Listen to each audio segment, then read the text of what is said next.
Ok, bonjour à tous. Nous voilà pour ce 10e live en compagnie de Stéphane, Kevin, Julie et Sylvie. Tout d'abord, on a eu quelques intervenants qui n'ont pas pu venir aujourd'hui pour des contraintes professionnelles. Donc Sylvie a bien voulu en remplacer. Et d'ailleurs, on les remercie d'être présents. Voilà. Je vais me présenter, puis je vais laisser présenter chacun. Donc Florence Serafini, 26 ans, gérante de Serafini Connexion Sport. Donc vous allez voir le teaser par la suite pour savoir ce que nous proposons. Voilà. Je suis un ancien assistant de National 3 à Tain-l'Hermitage et également sur les sélections de Romardèche. Et depuis peu, j'étais référent de la filière féminine de la CTC Archaglo, notamment coach sur les U13. Voilà. Demain, on sera en direct avec Kevin sur Regarde et Parole TV. Donc on va parler un petit peu de notre société et de notre actualité. Mais aujourd'hui, la priorité aux intervenants. Et je vais laisser commencer Stéphane pour se présenter. Bonjour à tous, Stéphane Letz, entraîneur au Landers de Bretagne Basket sur l'équipe de Ligue féminine, responsable du haut niveau, voilà. Sylvie. Bonjour à tous, donc Sylvie Gruzinski, donc je suis CTF de la Ligue d'Occitanie et donc voilà, j'entraîne le pôle espoir au Krebs à Toulouse. Julie. Bonjour, Julie Barren, j'entraîne à Basketland, l'équipe première. Et notre ami Kevin. Eh ben, Kevin Durambur, j'ai 28 ans, je suis coach au Canet Côte d'Azur Basket et je suis aussi technicien live donc pour échangeons autour. Alors avant de lancer le teaser, Steph, tu te braqueras pas contre Kevin, il a fait une petite faute d'orthographe dans ton nom de famille. Pardon. Voilà. Je fais vite ça. Je m'en vais. Pardon. Et donc voilà, Kevin, tu nous lances le teaser. Bien sûr, je lance le teaser. À de suite. À de suite.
MEP. Ah, ok. Alors nous voilà donc après ce petit teaser qui est le nouveau teaser que nous avons créé pour l'occasion. Il a déjà été en avant-première la semaine dernière sur le basket fauteuil et aujourd'hui on l'a mis aujourd'hui au goût du jour. Alors première question, quand et comment apprenez-vous le tir de plein pied? Je vais te laisser Julie démarrer. Bien sûr. Le plein pied, bah, je dirais plus que pas le plat de pied ou le plein pied. Du coup, je sais pas trop. On le fait surtout en run, voilà. Après, moi, je l'utilise surtout quand il y a des corrections un petit peu techniques à faire au niveau du shoot, voilà. Mais après, ouais, c'est un petit peu tout le temps, quoi. Steph, je sais pas ce que t'en penses, toi. Pour moi, c'est le premier tir qu'on apprend.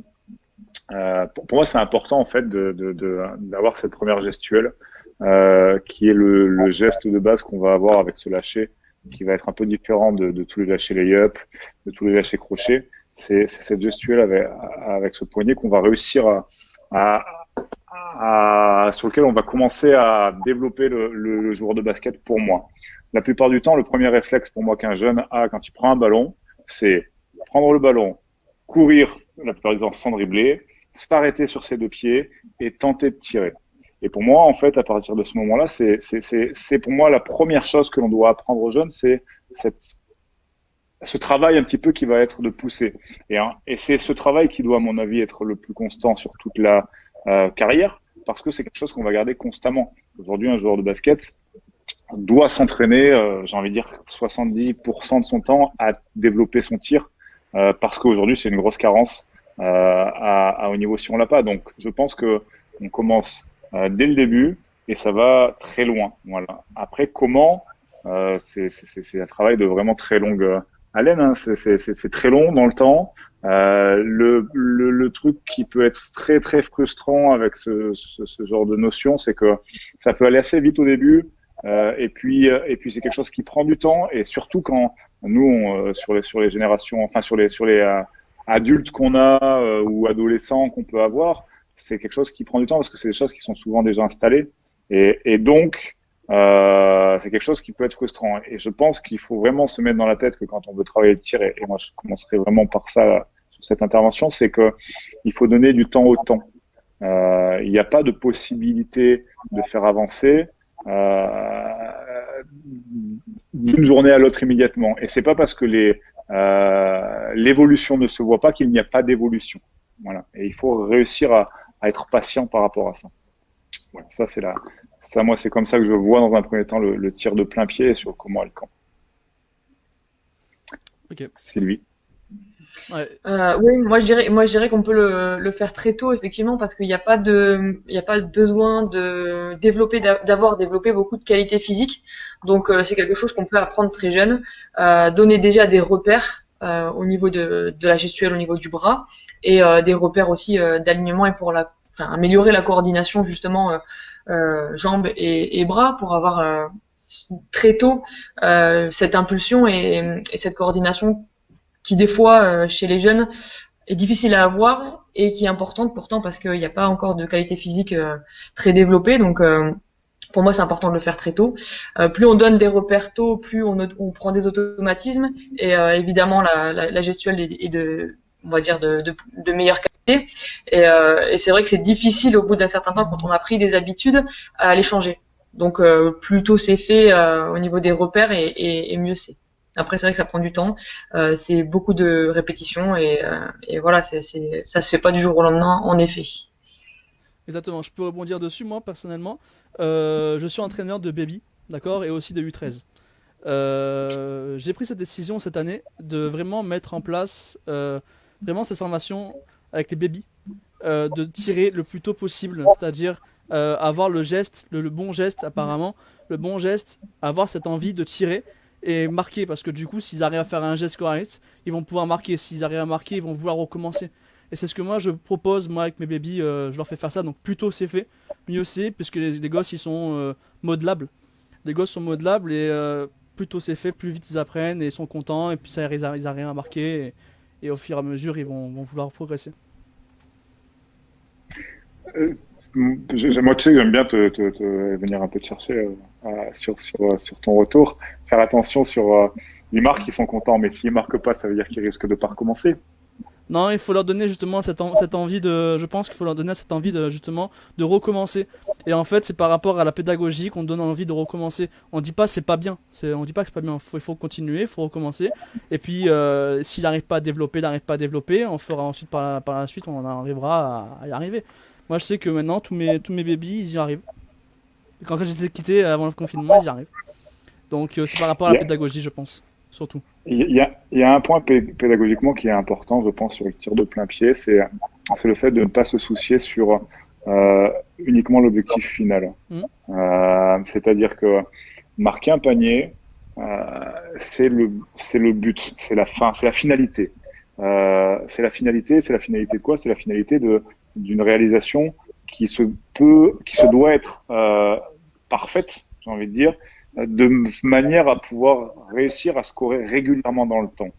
Mais la problématique que l'on voit, et surtout sur les jeunes catégories, on a souvent le marquer à tout prix. C'est-à-dire que le jeune ne s'intéresse, c'est ce que tu disais, le jeune ne s'intéresse qu'au fait de marquer. Et bien souvent, quand on a un jeune et qu'on lui dit, moi je te propose d'aller sur un process où on va développer ton tir, pour ça il va falloir modifier, donc il faut prendre une conscience du je ne sais pas, de façon à pouvoir l'amener sur le principe de mon objectif final, c'est de marquer avec régularité. Et pour ça, il faut réussir à travailler sur le tir. Donc, je pense qu'il y a un point qui est important quand tu parlais de pédagogie, c'est de ne pas s'intéresser qu'à la finalité marquer ou manquer, mais nous, en tant qu'entraîneur, on doit d'abord s'intéresser au comment. Et tout le processus, en fait, du comment pour devenir régulier par rapport à ça. Et pour moi, c'est vraiment une clé qu'il faut réussir à libérer pour que nos jeunes joueuses principalement, parce que chez les garçons ils tirent, c'est pas un problème, mais les filles c'est plus compliqué de leur demander de prendre des responsabilités dans ces tirs. Et je pense que c'est très important cet aspect-là. Donc c'est d'abord discuter en disant, en faisant prendre conscience qu'il y a une carence, et dans cette carence réussir à modifier. Mais il y a aussi un autre aspect, c'est que nous entraîneurs français, on a une tendance à vouloir tout le temps changer les choses et voir les choses mauvaises. Et parfois il faut aussi laisser les gens s'approprier un tir.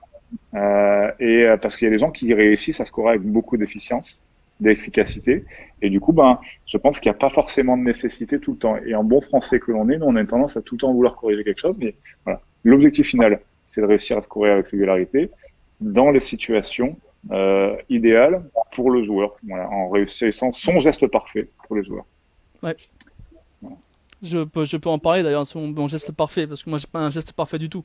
Et ça, les enfants que je côtoie le savent. Et je leur dis, j'ai pas un geste parfait. Mon geste il est moche. Et je pars derrière la tête, je fais là, j'arrive là. Non, c'est pas du tout un bon shoot, c'est pas ce que je veux leur apprendre d'ailleurs. Mais je veux leur apprendre leur shoot. Voilà, ils ont chacun a son shoot, chacun a son tir, chacun a sa façon de faire. Il faut juste proposer l'amélioration de ce qu'ils proposent. C'est tout.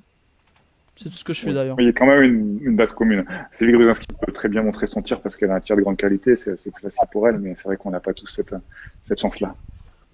Non, et puis après, en particulier aussi. Hein. Tous les tirs gauchers, tous les enfants ou même les adultes qui tirent main gauche, le shoot il est forcément pas comme on aime bien, bon français, parfaitement comme ça. Donc après, c'est des gens qui sont capables de marquer aussi. Après, sur la formation des jeunes, on le voit, il y a une gestuelle qui peut ne pas être effectivement parfaite, mais efficace de suite. Après, nous, si on corrige ce genre de gestuelle, c'est pour les aider à pouvoir continuer à être efficace en allant vers le haut niveau.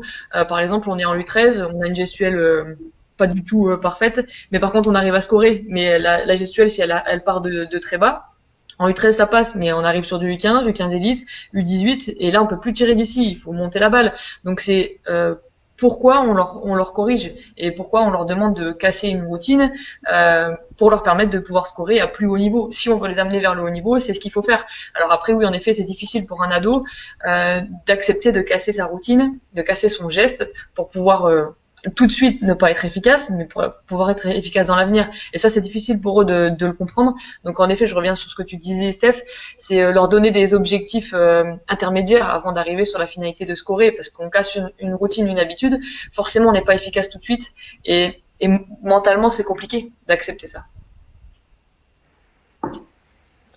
Alors, je m'excuse, j'ai disparu pendant un petit moment, donc je ne sais pas du tout où vous en êtes. Est-ce que vous avez changé, je suppose, sur la première question? Non, Flo, on a fait toutes les questions, c'est bon, on a fini. Vous avez fait toutes les questions, c'est fini, excellent. Stéphanie, elle a tellement parlé qu'on est toujours à la première question. Tu as voulu inviter des gens qui vont se taquiner pendant tout le temps, hein, ça va être un problème. Mais c'est pas plus mal, tu me diras. Et désolé pour les internautes là, qui posent leurs questions ou leurs commentaires. N'hésitez pas à les reposer pour que je puisse les donner en live. Voilà. Passons du coup à la deuxième question. Combien de tirs existe-t-il et lesquels sont réellement efficaces à vos yeux? Sylvie? Combien de tirs existe-t-il? C'est compliqué de répondre à ça. Par contre, il y a tous les tirs en course avec différents lâchers. Donc aujourd'hui, on voit qu'il y a beaucoup de différents lâchers qui se mettent dans les fondamentaux offensifs. Nous déjà à l'époque on n'avait pas. Donc tout ce qui est lâcher les up, les lâchers en flotteur, qui voilà, depuis l'efficacité de Tony Parker, c'est devenu vraiment quelque chose qui se fait beaucoup, surtout chez les garçons. Le tir, le hook shot, le power shoot, tout ça c'est des choses sous le cercle, dans la raquette qui se mettent en place beaucoup. Après sur les tirs extérieurs, pour moi la vraie différence sur le tir extérieur c'est la prise d'appui. Donc voilà, on peut être très bien sur des appuis alternatifs, des appuis simultanés, après dribble, sans dribble, et tout ça c'est ça qui fait la différence sur les appuis. C'est aussi tout ce qui est engagé ou effacé. Donc le travail des appuis pour moi il est là aussi. Alors après combien de shoots différents il y a, je pourrais pas vous dire, mais en tout cas il y a aujourd'hui dans les fondamentaux offensifs beaucoup de choses à travailler sur les appuis quoi, notamment sur le shoot extérieur. Pour moi la différence elle est là. Kevin? Moi quand j'ai commencé ma formation d'entraîneur, on nous a posé la première question, c'était combien il y a de shoots. Combien il y a de shoots? Alors tout le monde a répondu combien il y a de shoots. T'en as qui ont répondu 4, 7, 9, 13. Mais en fait, il y a une immensité de shoots, on peut pas les définir. Je pense que, comme on a dit tout à l'heure, les plus importants, pour moi, ça reste le lay-up, le push-up chez les enfants. C'est le plus important. Le shoot en lui-même, la 3 points, il n'est pas très important chez les gosses. Donc, on leur demande surtout d'aller au panier, d'attaquer le panier et de faire un lay-up et un push-up. Donc, c'est les deux plus importants. Voilà. Steph? Je reprends tout de suite ce que tu viens de dire en disant que le tir à 3 points n'est pas important chez les très jeunes. Oui, il faut l'adapter en fait à la qualité. Il ne faut pas oublier la qualité par rapport à ce qu'on disait tout à l'heure avec Sylvie, c'est qu'il faut s'intéresser à avoir des objectifs intermédiaires. Et pour ça, petit à petit, on peut s'écarter du panier. Mais le tir à 3 points est très important parce que la dernière fois, sur le premier poste là qu'on avait fait, on avait parlé du problème de la zone et si on n'est pas bon, c'est parce que nous, entraîneurs, déjà, on a peur nous-mêmes de développer les jeunes sur ces distances de tir. Et du coup, après, on se crée des barrières mentales qui nous emmènent à refuser des choses. Donc ça, c'est à mon avis la première chose sur laquelle il faut faire attention. Je crois qu'il y a aussi un aspect sur le développement du tir dans un premier temps et sur le type. Et nous, entraîneurs, souvent quand on apprend le tir, on se facilite le job en allant sur du simultané. Parce que pour nous, c'est simple le simultané. On te demande de sauter à 2 pieds et ça va très simple. Et du coup, on oublie à un moment donné que le basket va un peu plus loin. Et je pense qu'il faut pas oublier que la marche, c'est un travail alternatif des appuis. Et ce travail alternatif, c'est quelque chose d'inné, en fait, chez l'enfant. Et du coup, il faut pas oublier que peut-être que c'est par ça qu'il faut commencer. Peut-être que c'est par ça qu'il faut commencer. Et donc, il faut vraiment réussir à avoir ces deux aspects. Après, dire quel lay-up est le plus intéressant, je pense que sur tout ce qui va être les lâchers tir en course, c'est tellement variable parce qu'il y a, comme disait Sylvie, il y a une multitude de lâchers, mais il y a aussi une multitude de structures d'appui autour de ces lâchers. Donc, ça veut dire qu'autour de ça, il y a une combinaison, on va dire, illimitée. Et le plus important pour moi, plus que de parler sur combien de tirs, c'est la capacité que le jeune, comme dans le dribble, va avoir à travailler autour du ballon. C'est-à-dire que le ballon est une sphère et que ce soit dans le dribble ou dans le tir, le ballon est une sphère. Et il faut réussir à s'approprier un peu tout. Là, on voit en ce moment, c'est fini, mais The Last Dance, les tirs qu'il fait, c'est pas des tirs qu'on apprend. C'est pas des tirs qu'on apprend, Jordan. Et il est capable de créer la petite rotation, il est capable de tourner autour. Et je pense que aujourd'hui, ce qu'il faut apprendre à nos jeunes, c'est peut-être arriver sur quelque chose d'assez normé, pour arriver sur quelque chose de plus ludique et d'anormal. Voilà, c'est quelque chose qu'il ne faut pas interdire. Le flotteur était interdit avant et comme disait Tony a ramené ça. Donc je pense qu'il y a pas de limite. La seule limite, c'est nous, les entraîneurs, qui la créons. Julie? Je suis plutôt d'accord avec Steph. Maintenant, on a un public un peu plus adulte, donc c'est différent. Donc ouais, sur les tirs en course, enfin, tous les lâchers entre guillemets.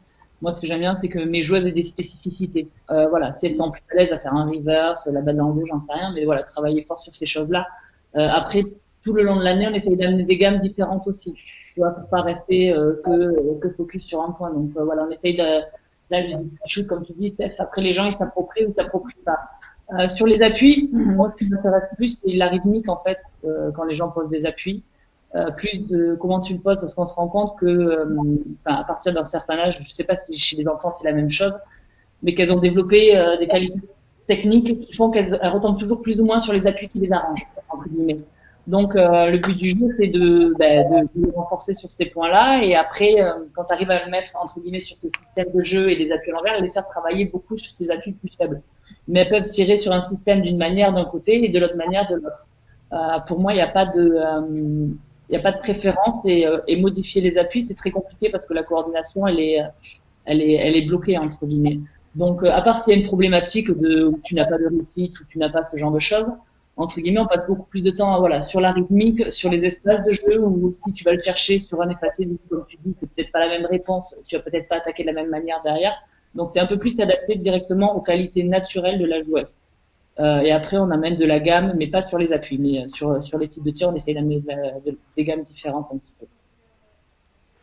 Alors, 2 commentaires qu'on vient de recevoir. Un premier de Jean qui nous dit: un seul tir doit exister, un seul tir doit être travaillé, c'est celui qui rentre.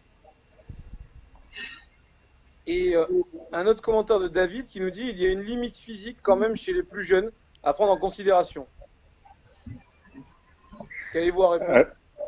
D'où le step by step, c'est ce qu'on disait, la limite physique, elle est par rapport à la distance. Il faut éviter de frustrer un enfant en l'écartant trop vite du panier. Je pense qu'il ne faut pas l'amener trop loin, trop vite. Cette limite, elle est là. Mais pour moi, il faut aussi relativiser en disant que cette limite physique peut être compensée par une qualité technique. Aujourd'hui, il y a des jeunes filles qui sont capables de tirer longue distance, avec qui n'ont pas forcément beaucoup de muscles. Alors, pour moi, c'est plus une qualité de motricité, de technique, plus qu'une qualité, physique. À mon avis, dans le temps.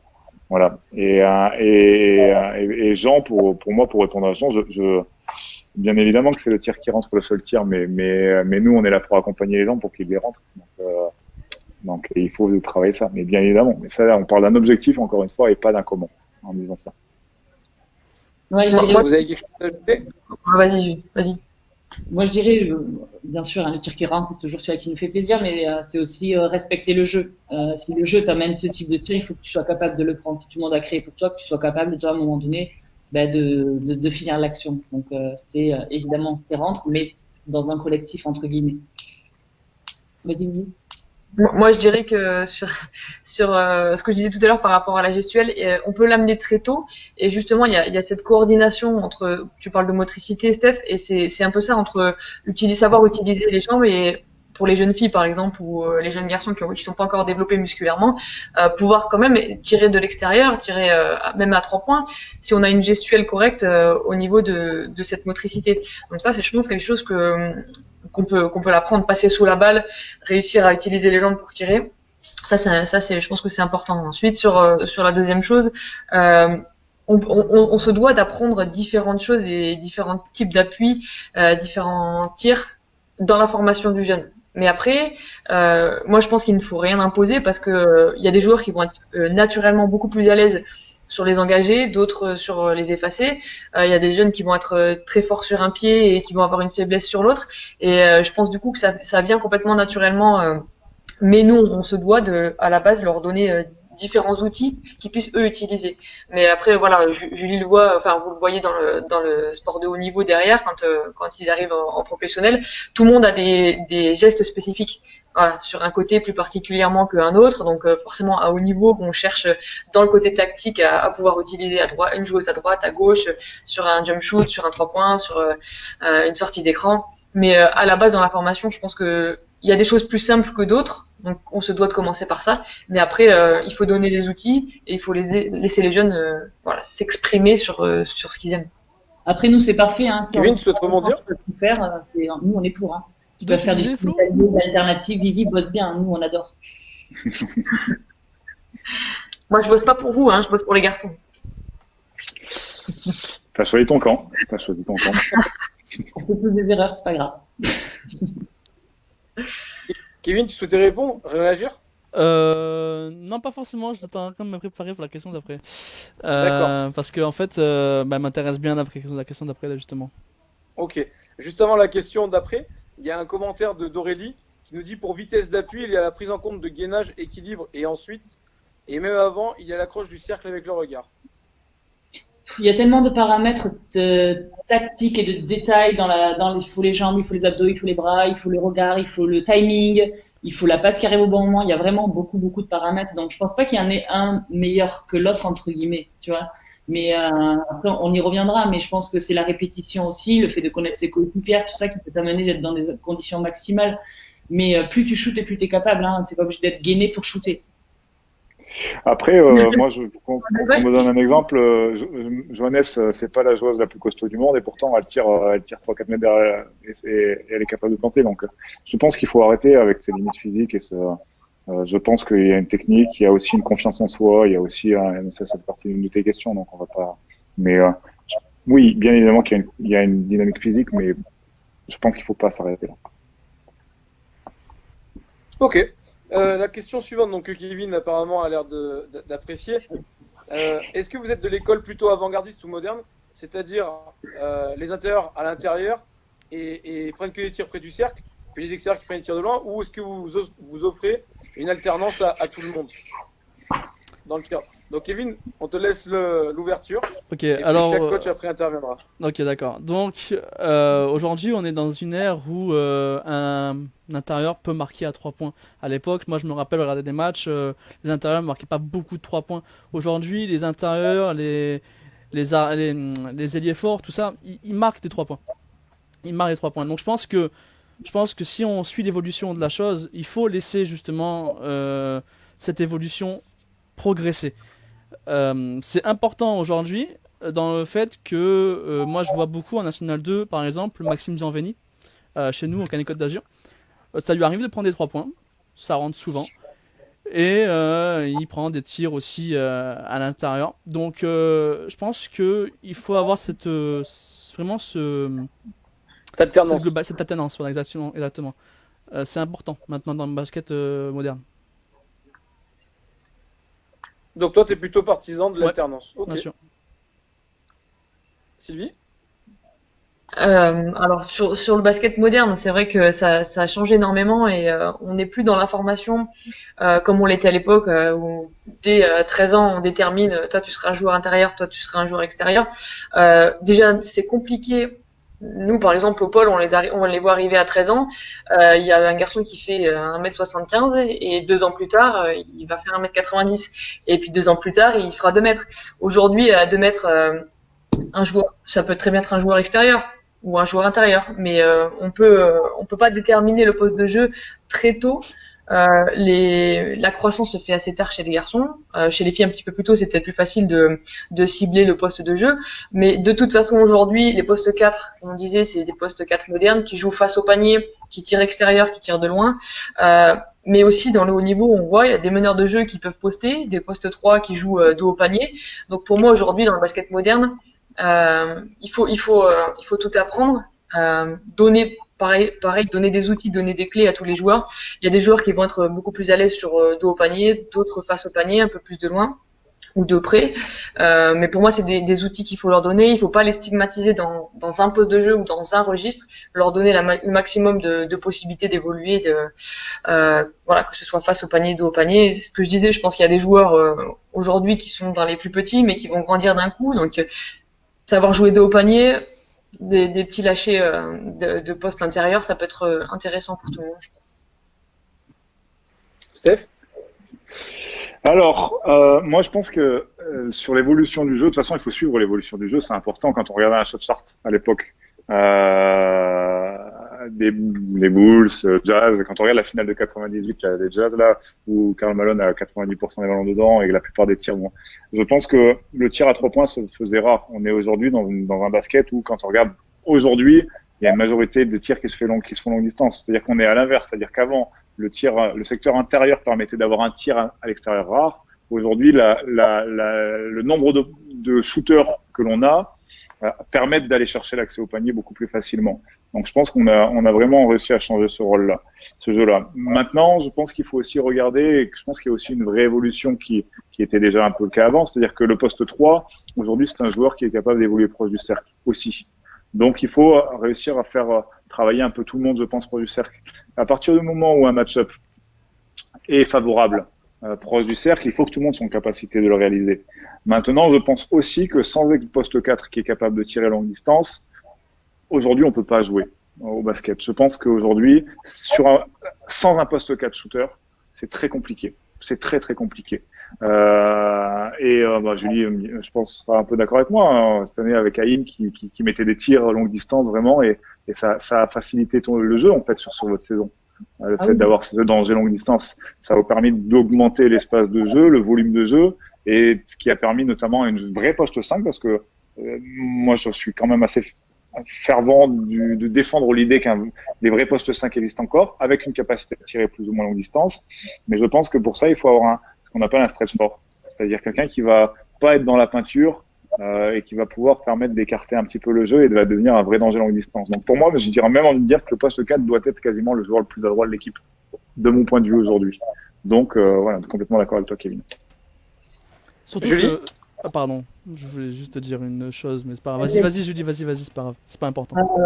Moi, je dirais déjà, j'aime pas de base interdire quelque chose, parce que après, j'ai un public adulte, hein, attention, après les civils d'entraîneurs veulent être différents avec les enfants, c'est pas la même chose. Mais je me vois mal dire à une joueuse, t'as pas le droit de faire ça. Donc que ce soit ma poste 5 qui veuille shooter, elle peut le faire sans problème, tant qu'elle fait son boulot avant. Voilà. Après, on en revient toujours un petit peu à la même chose, c'est l'équilibre des postes de jeu. Tu peux avoir une 5 qui shoot à 3 points, mais il te faut peut-être une 3 qui soit capable de se poster. Tu vois, il faut qu'on réussisse à avoir un équilibre qui te permet sur le terrain, entre guillemets, de pas être tout le monde au large, avoir toujours un point de fixation. Donc généralement, c'est l'intérieur, mais tu peux la mener différemment. J'ai déjà joué des équipes où ils jouaient en fer à cheval. C'est particulier, hein, mais là tu développes un tout autre basket. Donc là, tu as la nécessité d'avoir tout le monde qui est capable de shooter à 3 points. Donc je pense qu'il faut pas mettre de limite. La fille qui veut pas shooter à 3 points parce qu'elle en met pas un, de toute manière, elle le prendra pas. La fille, à part si voilà, elle est vraiment un petit peu énervée, mais la fille qui a des relativement bonnes mains et qui est capable de shooter à 3 points, bah si elle en tente un ou deux parce que la fille elle est à 10 mètres et qu'elle a pas pris, moi je veux qu'elle shoot ma fille. Hein. Elle a pas le droit l'autre de défendre au milieu de la raquette. Donc voilà, après c'est le temps de travail que tu vas passer pour développer ça, c'est l'équilibre de jeu que tu vas avoir dans ton équipe, mais interdire à des gens de faire des choses, c'est pas terrible, je trouve. Kevin, vas-y. Oui, donc quand on regarde dans l'histoire du basket, avant le dunk était très rare, d'accord. Puis il a commencé à se moderniser et à devenir de plus en plus fréquent. Avant le 3 points, avant que tout le monde shoot à 3 points, c'était quelque chose de très rare aussi. De tirer à 3 points, c'était quelque chose de très rare et très beau. Maintenant, tout le monde tire à 3 points. Maintenant, ce qui est rare, c'est d'avoir justement, comme je rejoins tout à l'heure, des postes 5, des vrais postes 5. Là, maintenant, ça reste rare. Et donc, ça va sûrement revenir au fur et à mesure. Ça va commencer à revenir. Et je suis sûr qu'on va retrouver ce truc avec, on va faire ce poste 5, poste 3, poste 4. On va vraiment revenir sur ce truc-là à un moment, c'est sûr. Après, là, le basket moderne a pris une telle dimension physique aussi que plus ça va et plus les joueurs, même de grande taille, restent sur des postes extérieurs ou 3 ou 4, que ce soit dans le basket féminin ou basket masculin. Donc aujourd'hui, pour avoir un réel poste 5, il faut vraiment que chez les garçons, ils fassent 2m15 et chez les filles, elles fassent 1m95. Sinon, aujourd'hui, plus ça va et plus on forme les joueurs et joueuses de grande taille vers des postes extérieurs. Comme Diandra Chachwang, une joueuse de grande taille qui a été formée vers un poste extérieur. De plus en plus, on va voir ça. Donc, ils sont quand même de plus en plus rares parce que on impose une taille et une dimension physique et athlétique plus importante par rapport au basket moderne. Après, en Euroleague, moi j'aime bien quand ils présentent les équipes, parce qu'avant c'était, vous savez, la meneuse, l'évière, la poste 4 et la poste 5. Maintenant, ils mettent le center, là, le poste intérieur. Ils mettent les 2 arrières et en gros, t'as les 2 ailiers. Je pense que voilà, peut-être qu'avec le temps, on va un petit peu y tendre. Et ça revient à ce que tu disais, Steph, où il te faut un 4 qui soit capable de shooter. Pour moi, 3 et 4 vont avoir des qualités différentes, mais tu vas essayer de les prendre un petit peu dans les mêmes gabarits. Après, après 2 arrières et après vraiment quelqu'un qui se rapproche, entre guillemets, du cercle. Ok. Êtes-vous plutôt dans un mode de travail sur un tir en série ou plutôt sur du travail alternatif? Julie? C'est quoi du travail alternatif? Ouais, c'est ce que j'allais te demander, la question. C'est-à-dire dans le sens où plutôt du tir essuie, quoi. Tu vois, il y a un shooter, il prend son rebond, il fait la passe à son partenaire. Enfin, t'alternes en fait à chaque fois. Franchement, Tu vois, ou est-ce que plutôt tu prends des tirs postés à la suite, quoi, en série? Voilà. Franchement, ça va dépendre des périodes de l'année, de l'exercice qu'on veut faire, d'où on veut que la passe elle arrive ou elle arrive pas, ce genre de choses. Donc, moi, j'ai pas de préférence. J'essaie d'alterner un maximum ou de répondre aux problématiques qu'on a ou justement de renforcer des points forts, mais j'ai pas de préférence. Tu vas pas chercher le même travail si tu shootes, que tu prends ton rebond et que tu fais la passe, que si tu veux arrêter. Tu vas voir plus dans la répétition. Ça dépend si tu veux travailler la qualité ou la quantité. Donc, ça dépend vraiment du contexte. Steph? Je suis entièrement d'accord. Je pense que sur du tir essuie, comme tu dis, c'est dur d'être sur du qualitatif, c'est plus du quantitatif, avec une notion où tu vas rajouter un peu normalement de déplacements qui sont des déplacements pas toujours normaux, donc ça fait attention. Il existe plein de formes qui permettent de se resituer pour être dans une vraie situation de tir, parce que finalement, ça nous emmène à être que sur des situations où je suis vers le panier, où je m'écarte vers les 3 points pour tirer sur ces situations de tir essuie. Donc ça, c'est le petit danger qu'il peut y avoir. Moi, je pense que ça dépend de la nécessité de chacun, ça dépend du moment. Nous, ce qu'on essaye, c'est de varier au maximum pour éviter la lassitude, donc et de répondre aux besoins aussi de chacun. Donc, je pense qu'il n'y a pas vraiment de réponse juste là. Ok, Sylvie? Ouais, je pense qu'il y a besoin d'un équilibre entre les deux. Effectivement, au bout d'un moment, on joue tous les jours, 2 fois par jour, c'est un peu de lassitude, donc c'est bien de faire un peu les deux. Après, sur une répétition, un enchaînement de tirs sur le même spot, on peut plus facilement corriger les petites erreurs. Si le shoot est trop court, sur le ballon qui arrive, on va remonter un peu. S'il est à droite, on va rectifier la trajectoire. Donc c'est plus facile de corriger les petites erreurs qu'on fait techniquement que si on fait un shoot essuie, je tire, je prends mon rebond, je passe, je me replace. Donc ça, il y a plus de déplacement, on va dire plus dans un échauffement par exemple, ou un exercice un peu plus physique, où on va aller chercher un peu de la fatigue, du replacement, etc. Ça se travaille aussi, mais c'est vrai que c'est pas le même objectif. C'est pas le même objectif pour la correction du tir. Kevin? Ouais, je rejoins un peu tout le monde, mais sauf que moi, par exemple, expérience personnelle, j'ai eu 27 gamins. D'accord, cette année. 27 gamins en U13. Donc oui, forcément, de l'individuel à faire vas-y, je shoot, c'est pas possible. Donc j'étais obligé de faire, on était ballon pour 3, tir, suis, fais des passes, tir, voilà. J'étais obligé de faire des trucs comme ça, voilà. Mais après, moi, personnellement, je préfère faire un tir individuel vraiment à une bonne durée, parce que déjà c'est stressant.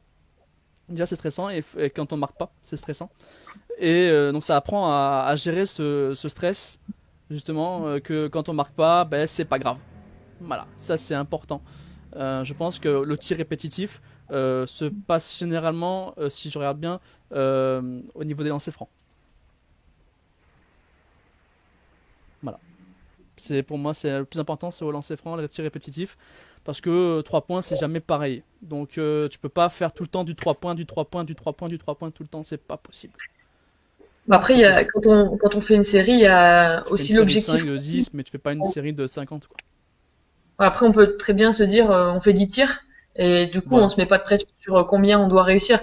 Mais après, tu peux imposer, des séries de 3 marquées, et nous, on le fait sur les tirs à 3 points au pôle, et c'est vrai que tant que tu marques pas tes 3 tirs, tu continues de tirer. Donc là, ça peut être aussi, j'arrive dans une situation de fatigue, une situation de frustration, où j'arrive pas à marquer mes 3 points, donc je suis dans ma série, et il y en a qui, là, mentalement, perdent pied et n'arrivent pas à se reconcentrer sur les choses à corriger, mais qui arrivent à sur 3 sur 20, 3 sur 25, parce qu'ils n'arrivent pas à se remettre dans la série. Mais ça dépend des objectifs qu'on se met sur ce type d'exercice. Moi, je pense que le fait, quand tu dis d'être 27, c'est ce qu'on disait la dernière fois, ça dépend des objectifs de sa structure. À 27, on n'est pas que sur du développement. L'objectif, c'est de faire de la masse. C'est de faire de faire des licenciés. Donc, on est plus sur le même objectif.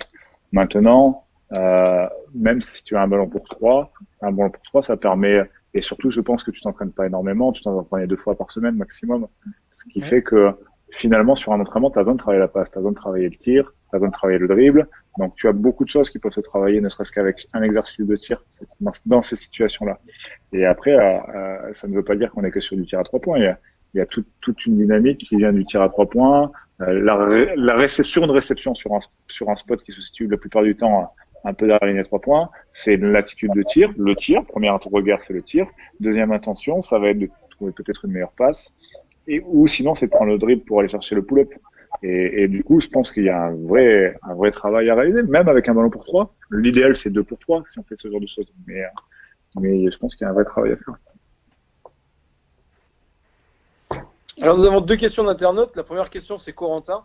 Quelle hauteur du ballon lors de l'armée? Donc je vous laisse répondre à cette question. C'est lui. Ouais, j'avoue. Quelle hauteur? Quelle hauteur? Ouais, il nous dit quelle hauteur du ballon lors de l'armée. Bah, pour moi c'est monter la balle le plus rapidement possible, donc ça c'est après le dribble ou sur la réception. Et le placement du coude, pour moi il est important, c'est qu'on soit aligné sur la jambe shooter, donc droitier avec le pied droit, et de monter le coude à hauteur de l'épaule ici. On a toujours dit les repères c'est 90 et 90 degrés ici aussi, et pour le poignet aussi. Donc pour moi l'hauteur parfaite elle est là, mais c'est ce que on disait tout à l'heure, si je tire d'ici, alors en U13 ça passe, mais plus on va augmenter de catégorie, plus on va se faire contrer, moins parce qu'on aura moins de temps pour shooter. Donc la hauteur elle parfaite elle est ici pour pouvoir avoir une trajectoire qui monte la balle et avoir la trajectoire pour marquer le plus régulièrement possible. Mais voilà, après c'est difficile d'avoir techniquement dans le jeu en tout cas tous ces automatismes. D'accord, la deuxième question est de Joseph. Voici la question est. Tu voulais rebondir? Je voulais rebondir juste sur l'armée. Je pense qu'elle est dépendante de la distance par rapport au panier. C'est-à-dire que plus on est proche du tir, plus le ballon se doit d'être armé haut. C'est-à-dire quand on est proche du cercle, l'objectif c'est d'aller chercher le panier. Donc l'armée c'est celle-ci, c'est attraper et armer. Et en fait, quand on regarde les études un petit peu même sur Curry, c'est-à-dire que quand je vais être proche du cercle, je vais pouvoir armer ici. Et plus je vais aller, plus je vais descendre. Et en fait, on se rend compte que Curry, par exemple, son armée, elle se passe au niveau des hanches. Lui, il attrape, il est au niveau des hanches parce qu'il a besoin de tirer, il a besoin d'amener une cinétique. Et l'idée, c'est cette idée de cinétique. Après, il y a ce passage obligatoire, comme le disait Sylvie, ça c'est le passage obligatoire, à mon avis. Mais pour moi, l'attraper et le premier temps d'armée, il peut être en bas. Et ce temps-là, il est important. Parce que plus on va être loin du cercle, plus on va avoir besoin de ce travail de cinétique, partir de bas pour aller chercher haut. Et ça va nous amener un petit peu plus. Et là, on parlait de force. C'est qu'un travail de coordination et de cinétique. Voilà. Tout à fait d'accord. Ok. Et donc, question de Joseph maintenant. La mécanique de tir au lancer devrait être la même qu'à 3 points, non? Julie? Non. La finition peut-être. Non, on en revient pour la même chose, c'est que déjà les lancers c'est vraiment une condition mentale particulière, et on le voit comment les joueurs, il y en a qui roulent les ballons, il y en a qui font ci, tout ça. Donc c'est vraiment hacher le travail, et je trouve par exemple les lancers France c'est génial pour travailler la gestuelle sur du 2 points, sur ce genre de choses. Après les 3 points, pour moi ça dépend, parce que si tu shootes 2 mètres derrière la ligne, tu peux pas avoir le même shoot parce que tu peux pas avoir la même force. Si tu as la même force et que tu es capable, c'est très bien, tu peux le faire. Mais chez les filles, on se rend compte que les shoots sont forcément différents, parce que tu peux pas shooter comme ça, entre guillemets, avec le coude très haut, et parfois tu n'as pas la force.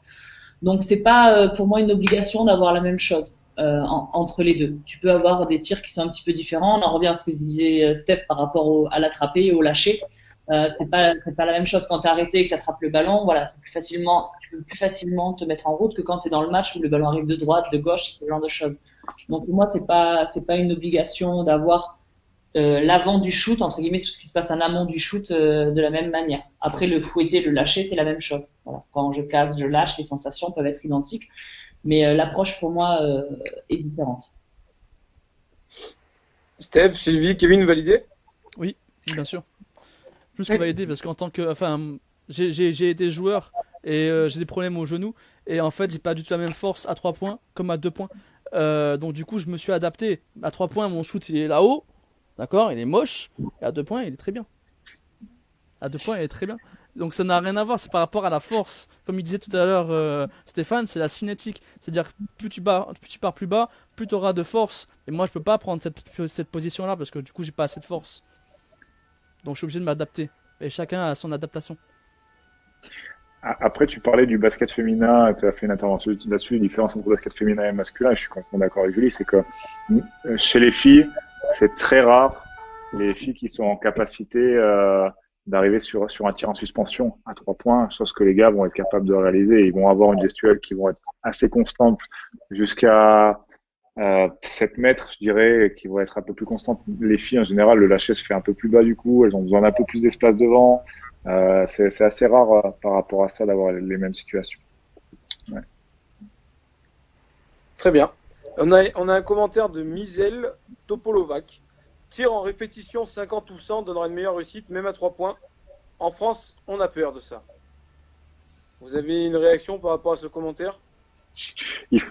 Il faut avoir de la répétition, mais les grandes joueuses, les bonnes joueuses sont conscientes qu'il faut venir en avance à l'entraînement et qu'il faut être capable de répéter jusqu'à qu'on soit stable. Il y a des joueuses de bon niveau, de très bon niveau.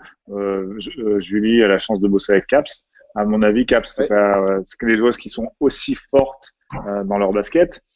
Ce sont des gens qui ont cette notion de la répétition et qui ne partent pas tant qu'elles n'ont pas fini. Donc, si ça prend 200, 300, 400, 500 tirs, ça prend 200, 300, 400, 500 tirs. Et le haut niveau, en fait, emmène à la répétition.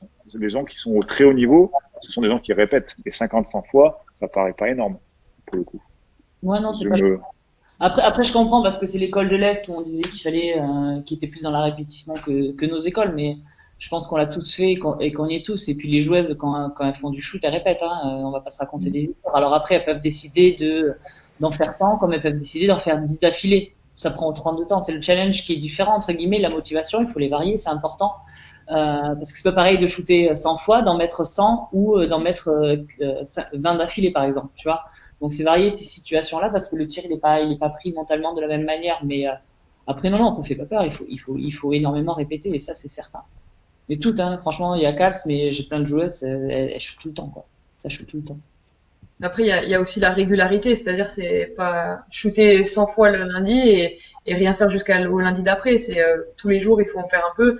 Quand on a la possibilité de faire, ou à chaque entraînement pour les jeunes, ceux qui s'entraînent pas tous les jours, venir avant, rester après si possible par rapport au créneau. Mais voilà, la répétition, elle doit pas être non plus tout le temps la même. Pour rentrer dans une routine, parce que le match, c'est jamais une routine. On n'a jamais le même tir, on n'a jamais les mêmes positions de tir. Donc voilà, avec la fatigue, il faut en faire avec la fatigue, il faut en faire sans fatigue, des répétitions, des courtes, des longues. Il faut varier, mais être régulier dans la pratique.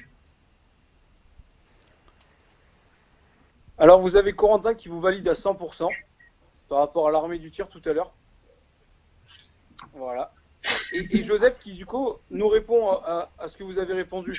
Il nous dit alors pourquoi les plus grands shooters comme Ray Allen et autres ont la même mécanique aussi bien à 3 points qu'au lancer franc? Parce que c'est un garçon. Comme l'a dit Steph, chez les filles, c'est vachement plus compliqué d'avoir cette force-là et surtout jeune, entre guillemets, demander à une fille à 14 ans d'avoir de la suspension ou d'avoir ces tirs-là, c'est compliqué. Ensuite, tu t'enlèves tous les tirs que tu prends par exemple avec dribble et tu montes sur un jump shoot. Vous voyez, avec ce petit temps de suspension, tu vas pas faire ça au lancer franc. T'as les pieds au sol, t'es arrêté, t'as un petit saut. Ouais.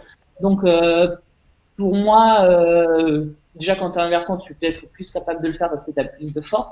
Et ensuite, pour moi, c'est pas du tout les mêmes tirs, comme je dis, en amont. Je parle pas du lâcher, je parle pas de la fin, je parle pas de tout ça, du fouetté, de la trajectoire.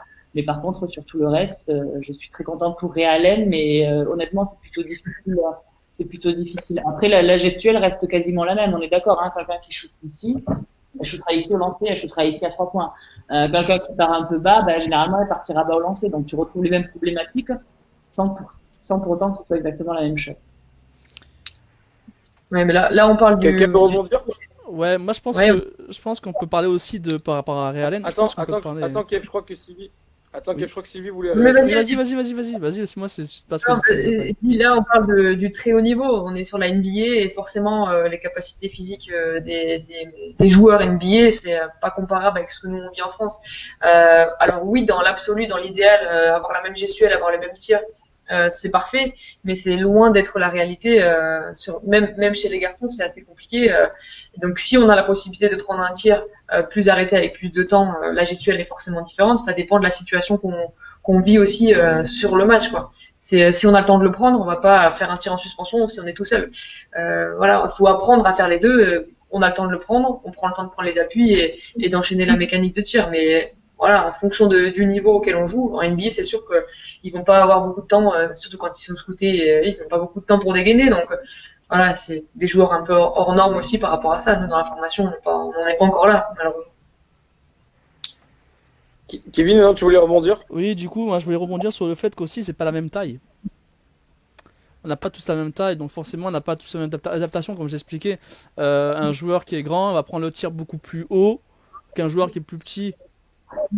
Donc il va finir forcément, que ce soit à 2 points ou 3 points, la finition à la fin, ce sera la même. Ce sera la même. La finition à la fin sera la même, le fouetté sera le même. Donc on revient sur ce que je viens de ce qui a été dit, quoi. Justement, quand tu as un joueur qui est de plus petite taille, s'il veut aller prendre des tirs en suspension dans la zone intermédiaire, alors qu'il y a beaucoup de grands, les bras levés, lui, il a plutôt intérêt à avoir un lâcher très haut pour pouvoir, limite sur un flotteur, pour pouvoir lâcher la balle et éviter le contre. Et pourtant, ce qu'on voit généralement, c'est justement pas ça. On le voit pas beaucoup, parce que du coup, ils sont tellement trop sur leur même gestuelle que s'ils développaient un peu plus haut, ils seraient beaucoup plus à l'aise. Les petits? Oui, les petits, oui. Après, en NBA, par exemple, les grands, ils sont très nuls au lancer franc quand même. Il y a une majorité de mecs qui sont pas capables. En NBA, des intérieurs qui nous envoient des airballs au lancer franc, alors que c'est des mecs qui sont capables de couper complètement normalement. Moi, je rejoins un peu plus Vivi par rapport à ça. Je pense que quand tu es plus petit, tu développes plus de qualité de toucher que quand tu es grand, de par le jeu et par tout ce que ça t'amène. Donc, ça te permet d'être relativement plus adroit, on va dire, sur le truc jeune. C'est plus mon avis, tu vois. Mais après, je dis pas que j'ai raison. Je rejoins Vivi. Si, je suis d'accord. C'est logique aussi, c'est que ça s'appelle l'adaptation de ton milieu, de ton habitat naturel aussi. Ça veut dire qu'on est tous différents et c'est quand t'es petit, t'as moins l'occasion d'aller te faufiler au milieu des grands. Et quand t'es grand, bien souvent, on te file la boule et que toi, tu peux aller sous le poignet et avoir une proximité qui est un peu différente. Donc, je pense que c'est aussi dû à ça, sur ces aspects-là. Je rebondis parce que je regarde en même temps là et notre ami de Realen nous parle de Stuber, de Torazi. Ouais, c'est pour ça que j'allais y arriver, ouais. Et du coup, je trouve que je voudrais justement une analyse vidéo complète parce que c'est pas le cas. Stuber ne joue pas de la même façon à 3 points et à 2 points. Et au lancer franc, elle a une gestuelle qui est un peu différente, bien évidemment, parce que c'est un rituel. Et Diana Taurasi, c'est encore différent aussi. Ce sont pas des joueuses qui vont shooter sur du jump shoot comme elles sont capables de le faire à 2 points. Elles vont pas avoir un tir de suspension. Alors qu'à 3 points, elles vont être beaucoup plus stables dans les appuis, prendre du temps, le ballon va partir de plus bas et le coude va monter moins haut, souvent. Il va avoir une diagonalité dans sa montée, qu'il va avoir plus cet aspect-là plutôt que d'aller chercher vers le haut. C'est complètement différent. Ces deux joueuses c'était vrai pour Allen, mais c'est pas vrai pour ces deux joueuses parce que j'ai analysé ces deux joueuses-là. Voilà. Donc Kevin, Joseph, il est pas d'accord avec toi. J'ai vu. Déjà, voilà. Choix, hein. C'est normal. Mais bon, c'est pas grave, c'est bien, au moins ça provoque. Ça fait un débat, ça fait des débats, bien sûr. Je suis d'accord avec C'est ce qu'on demande, nous. Joseph, du coup, tu as eu la réponse de Steph. Pour Sylvie et Julie, si vous n'avez pas vu, il parle du basket féminin, donc Stuber ou Taurasi sont dans la même logique que Realen pour le tir. Voilà. Donc c'est par rapport à ça que Stéphane a répondu. Et par contre, il nous a posé une autre question. Est-ce que les méthodes d'apprentissage du tir en France ne sont pas un peu en retard? Bon. De toute façon, après, on est français, donc on a toujours l'impression d'être en retard, de pas bien faire, et tout ça. Toujours ce qui est critiquable, mais on est français, hein, c'est normal. Je sais pas si notre nation, elle est plus en retard que d'autres. Si on compare aux Américains, je pense qu'évidemment, il y a des choses à aller chercher, mais comme dans n'importe quel autre pays, c'est difficile à comparer la France des États-Unis, vu la quantité de joueurs qu'il y a comparé à nous. C'est toujours la même chose. Quand tu as une base de 100, c'est plus facile d'en sortir 10 bons que quand tu as une base de 1000. Et là, tu peux en sortir 100. Donc, je ne sais pas si on a du retard par rapport à ça. Je pense que peut-être qu'on l'a mis un petit peu de côté à un moment donné, mais je trouve qu'on y revient. Exemple simple, il y a 10 ans, en Ligue féminine, c'était 45-50 le score. Maintenant, sans dire de bêtises, je pense qu'on s'approche, sans être fou, entre 65 et 75 par match, quoi. Donc, je trouve qu'il y a une progression des qualités qualité basket, qualité offensive et la capacité à mettre des paniers. Je trouve qu'on avance sur ces choses-là comparé aux années précédentes entre guillemets. Après le jeu s'accélère donc ça aide. Mais voilà, il y a plus trop de matchs où voilà, c'est 48-42. Enfin Vivi, on a connu ça quand on était jeune. C'était des matchs, tu marquais un panier, c'était bien. T'avais la meilleure marqueuse à 8 points. Maintenant, c'est pour ça que oui, c'est parce qu'on était vraiment des filles qui défendaient. Ouais. Mais du coup, non, je trouve qu'on s'y amène. Je peux comprendre pourquoi je sais pourquoi il pose cette question. Je trouve qu'on y revient et je trouve que sur le haut niveau, ça commence un petit peu à repartir, quoi. Sylvie, tu veux réagir par rapport à cette question? Oui, alors après, dans l'apprentissage du tir, dans la gestuelle, je sais pas si par rapport aux autres pays on est en retard ou pas. Après, on fait un focus particulier quand même sur ça dans la formation. Après, je pense qu'il y a un effort à faire dans la mentalité, dans la prise des tirs, dans la sélection des tirs. On en reviendra un petit peu après dans les questions peut-être. Mais en tout cas, dans le jeu qu'on développe, peut-être que très jeune, il y a très peu de tirs extérieurs ou mal sélectionnés ou peu d'instants pour les prendre. Donc je pense qu'il y a quelque chose à faire là-dessus, sur développer la prise des tirs extérieurs sur des bons timings en fait. Mais voilà, après peut-être que chez les jeunes, il y en a qui ont peut-être peur de les prendre, qui n'ont pas confiance dans leurs tirs.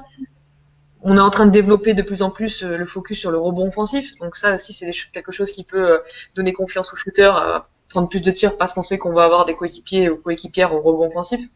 Donc voilà, je pense que quelque chose qui se développe plus qu'à notre époque où voilà, c'est vrai qu'on prenait beaucoup moins de tirs extérieurs que maintenant, quoi.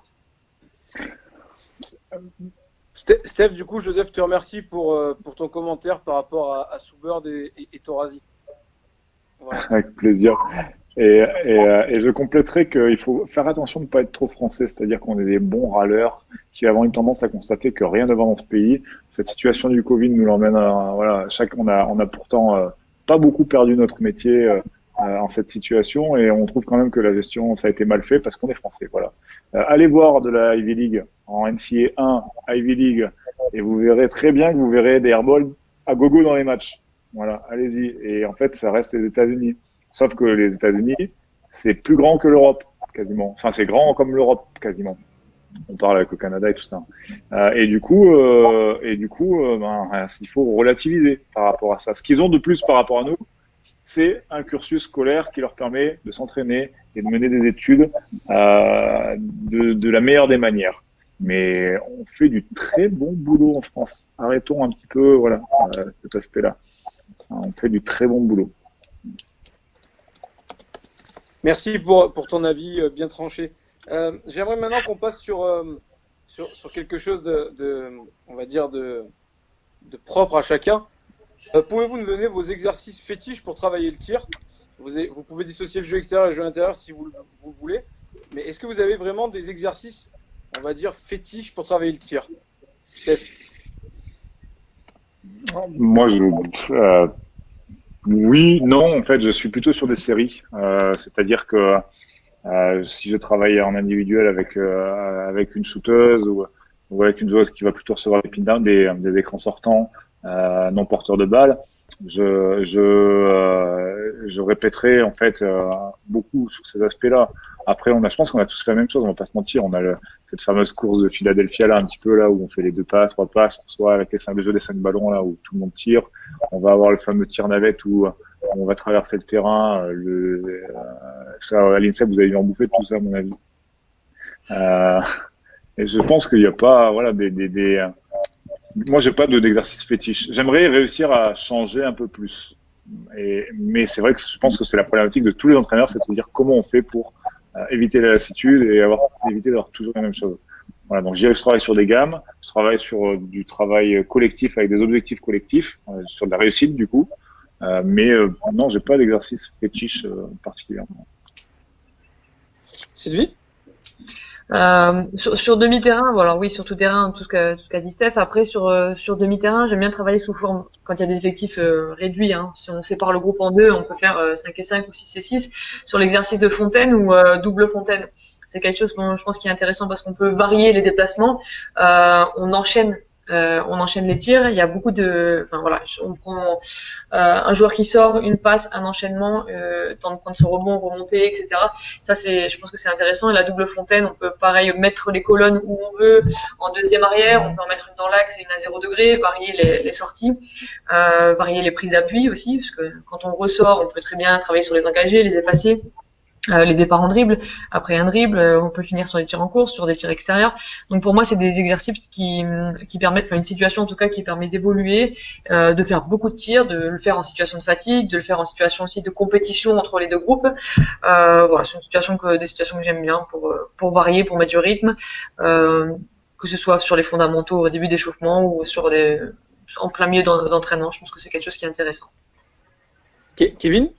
Moi oui, j'ai des exercices bien sûr fétiches, même si j'essaye de toujours varier, vraiment jamais faire la même chose.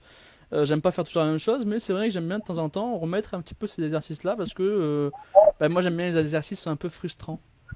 J'aime bien gérer cette frustration, j'aime bien en parler justement. C'est important, je trouve. Moi c'est le 5-7. En fait, t'as 7 shoots pour 5 spots et tu dois en mettre un maximum à chaque spot. Puis j'aime bien aussi le plus 2 moins 1, plus 1 moins 2 pardon. Donc du coup t'as un objectif, ton objectif c'est de marquer 10 points et si tu marques un panier ça fait plus 1, si t'en loupes 1 ça fait moins 2. Voilà. Et ton objectif c'est de marquer 10 points jusqu'à 10 quoi. Donc voilà, c'est un petit peu pour les plus jeunes. Donc ouais, moi je suis pas encore très expérimenté mais sévère, hein. Je suis pas très expérimenté, mais je pense que ça frustre et en match on est beaucoup frustré des fois. Et c'est important de savoir gérer cette frustration. Ok. Julie, toi? Non, pour reprendre Steph un petit peu, la structure on les a tous à peu près les structures d'entraînement, donc après de shoot. Donc après c'est juste penser vraiment à varier les situations pour que les joueuses puissent pas savoir arriver à l'entraînement et savoir ce que tu vas faire. Généralement ça tue les joueuses. Donc c'est ça. Après ce qui est intéressant d'être répétitif, c'est quand tu fais des concours, quand tu fais des challenges, quand tu fais tout ça et leur rappeler ce qu'elles ont fait la dernière fois. Donc sur ces situations-là, tu peux entre guillemets faire du répétitif parce que tu es dans l'amélioration par rapport à toi-même ou par rapport aux autres entre guillemets.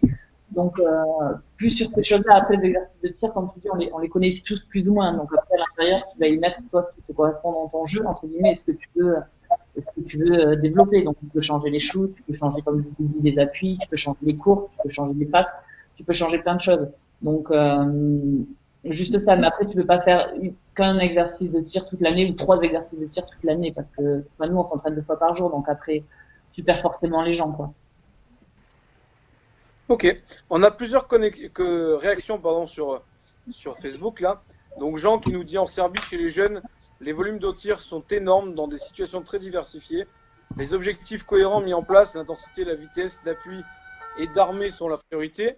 Autre aspect énormément travaillé en Serbie, Stéphane l'a évoqué, c'est la confiance en soi. Développer cet esprit de tueur me paraît important chez les jeunes. Donc ça c'est la première réaction. Après, Misel Topolovac qui nous dit merci Stéphane, d'accord avec le cursus. Et Joseph qui nous répond, par rapport aux pays Balkans, ils sont meilleurs sur le tir. On commence par qui? On commence par quoi? Moi je vais embêter Joseph, je vais dire que les pays Balkans ils sont meilleurs dans le tir mais ils sont moins bons dans le drive. Donc après c'est une question de choix. Ok. Est-ce que vous avez une réponse à apporter à Jean vis-à-vis de la Serbie et de la confiance en soi et développer l'esprit de tueur?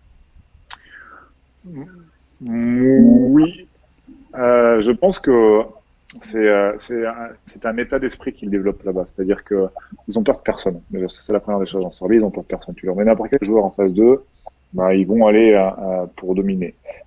Ça c'est la première chose. La deuxième chose, c'est que par rapport au tir, je pense que la meilleure façon d'avoir confiance, c'est la répétition. Et là-bas, ils ont une manière de travailler qui est bien particulière, c'est cette répétition. Énorme.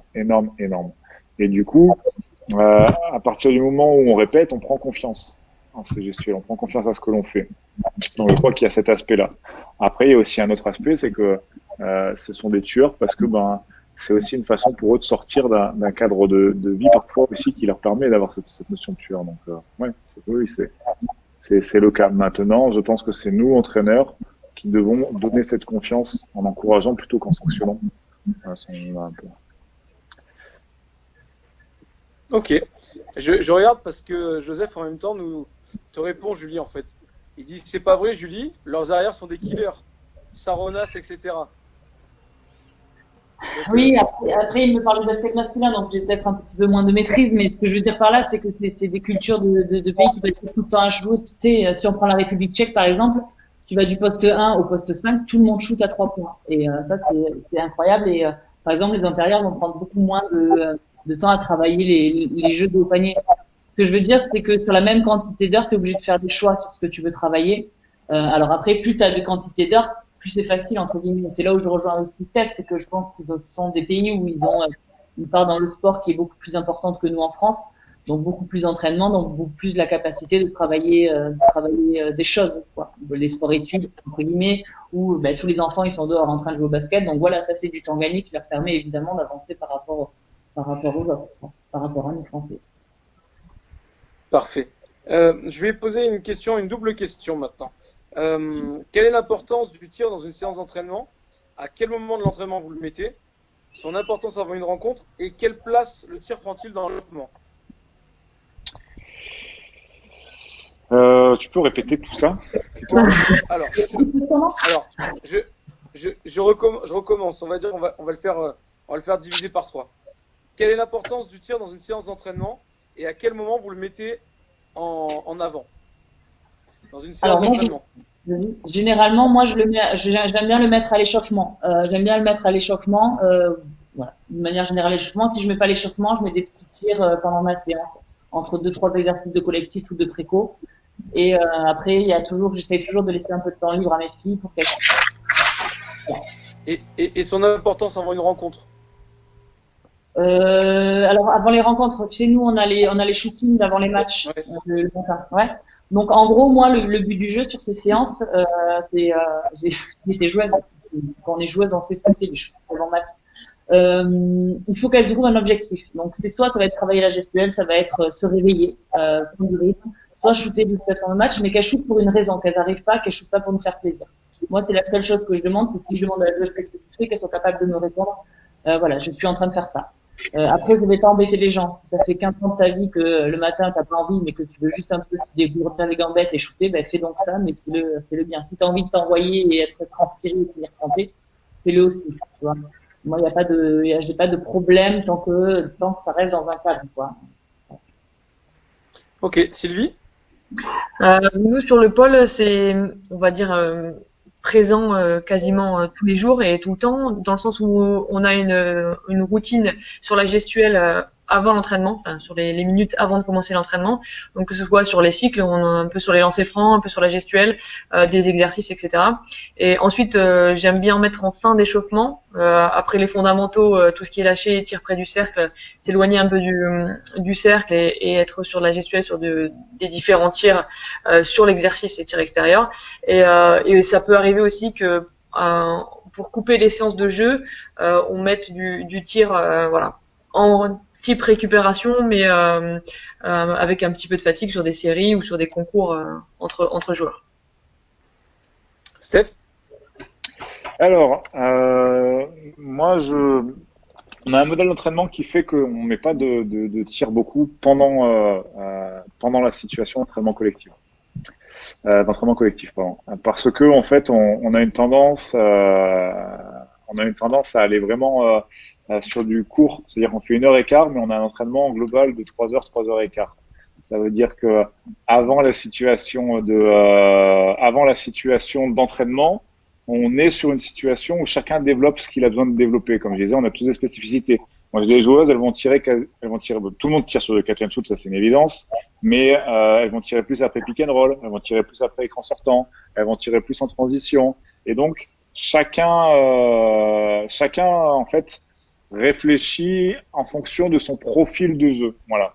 Après, nous on met un objectif collectif de tir pour rentrer dans la séance de manière collective. C'est-à-dire que on va se mettre à traverser le terrain en jouant. Tout à l'heure, je parlais du Philadelphia, de façon à ce que tout le monde se met à compter, à ce que tout le monde touche le ballon de tout le monde, de ce que de toute façon à ce que les joueuses s'appellent entre elles pour mettre un petit peu un esprit d'équipe. Voilà. Mais je suis persuadé. Alors nous, là où on est, je pense que elles ont du temps pour développer leur tir sur d'autres moments. Voilà aussi. Donc elles peuvent venir en plus. Nous, on crée des créneaux avant l'entraînement, après l'entraînement, où on leur demande de rajouter des situations de tir. Le matin, en général, on fait pas beaucoup d'opposition, donc on fait du tir qui leur est propre en fonction des situations de jeu. Des formes de jeu, donc on est beaucoup sur cet aspect-là. Voilà. Et avant l'entraînement, avant le match, je pense que ça dépend de chacun. Maintenant, moi, il y avait une image qui m'a choqué quand j'ai joué Montpellier l'an passé. Je suis arrivé 1h45 avant à la salle, et en fait, j'étais après Elana Siak et après Whitcomb et après Wurtz, qui était chez nous cette année. Et ces 3 joueuses étaient à la salle depuis 2 heures. Voilà. Et elles shootaient, et elles shootaient, et elles shootaient, et elles shootaient avant l'entraînement, avant le match. Voilà. Et elles shootaient à bonne allure. Et quand on regarde aussi Antetokounmpo, il y a un truc qui est sorti, un article qui était sorti sur lui, sur le fait qu'avant le match, il s'entraîne 1h15. Et il se met sur la gueule avec les assistants coach, il demande qu'il y ait un peu de contact. Je pense que le tir, c'est tout le temps.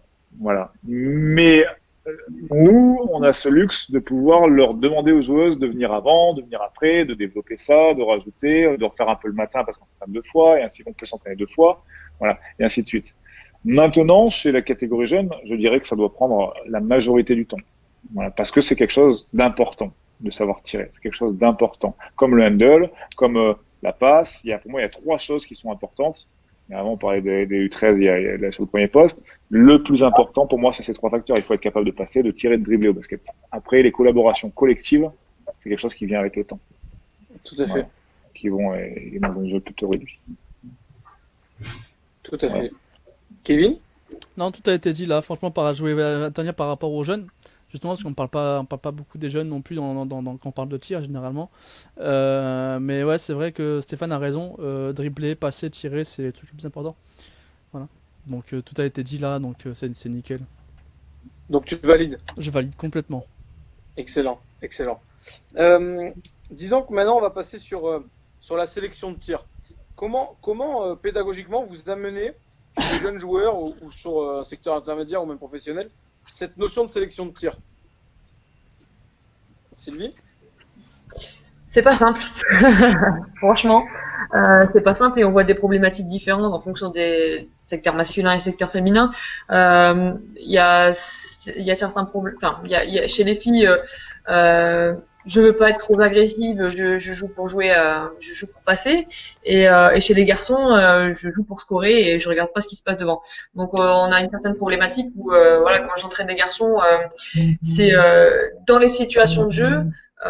Pour moi, pédagogiquement, c'est les faire jouer, de temps en temps, évidemment les laisser faire leurs erreurs, revenir sur la situation et montrer en piéton ce qui se passe et les questionner. Parce que c'est beaucoup de mauvais choix parce qu'on prend pas l'information. La première chose pour moi sur une sélection de tir, c'est prendre l'information et comprendre pourquoi on a fait un mauvais choix ou pourquoi on n'a pas fait le meilleur choix. Et ça, avec leur capacité physique, parfois les garçons ont des capacités à aller très très vite, très haut et à scorer un contre un contre 2 et des fois même un contre 3 parce que la défense n'est pas toujours très en place. Ça arrive et pourtant il faut, je pense, leur montrer quand même que il y a quand même des joueurs libres. Des fois même si on peut scorer, on peut aussi lâcher la balle pour avoir un meilleur tir ou un meilleur pourcentage de réussite sur ce tir. Voilà, là leur montrer où c'est juste. Donc pour moi pédagogiquement, il faut stopper, leur montrer. Les questionner et avoir leur réponse, avoir aussi ce qui se passe un peu dans leur tête, leur ressenti. Voilà. Après, il y a l'outil vidéo qui est là, les images parlent d'elles-mêmes. C'est plus facile de leur montrer sur un retour vidéo ce qui se passe. Et le problème sur le secteur féminin, c'est, je pense, développer cette agressivité, de pouvoir jouer sur un contre un, franchir et développer cette agressivité d'aller au cercle et ensuite, du coup, de fixer la défense pour lâcher les ballons. Tant qu'on fixe pas, on peut pas demander à une joueuse de lâcher un ballon ou de faire un mauvais choix. Pour moi, c'est 2 choses différentes dans la formation. Je parle vraiment U13, U15. Peut-être U18 aussi. Nickel. Alors, on a Stéphane qui doit nous quitter parce qu'il a d'autres prérogatives. Donc en tout cas, on le remercie beaucoup de son passage avec nous. C'est depuis qu'il a la barbe, il a changé. J'ai utilisé mon temps de parole surtout. C'est ça. Je vous ai vus toutes les deux. Donc, merci à vous. Merci à toi, Stéphane. Ciao. Salut, Steph.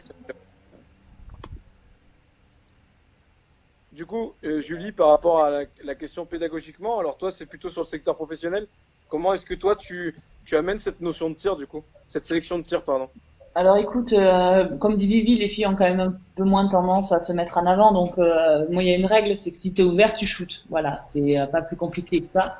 Parce que si le jeu te donne le ballon et tu as l'occasion de le faire, il faut que tu le fasses. Et notamment avec les jeunes qui viennent avec nous, quand c'était le secteur pro un petit peu, voilà, elles savent qu'elles n'ont pas le droit de refuser de tir. Parce que c'est suffisamment difficile de en créer un ouvert que si on le refuse après, généralement, ça part mal. Après, sur les choix des tirs, ce qu'on peut faire, c'est voilà un travail vidéo où ça va être intéressant nous après parce que bon, on a aussi le matos qui nous permet de le faire, attention, hein, mais de reprendre tous les shoots entre guillemets, de montrer bon ben alors là pourquoi ça a pas fonctionné, pourquoi t'as raté, est-ce que c'est précipité, est-ce que c'est pas dans les bons espaces, est-ce que la passe était là, etc. Donc voilà, c'est le faire après. Je pense que sur l'instant T, c'est jamais bon de dire à une joueuse de pas shooter.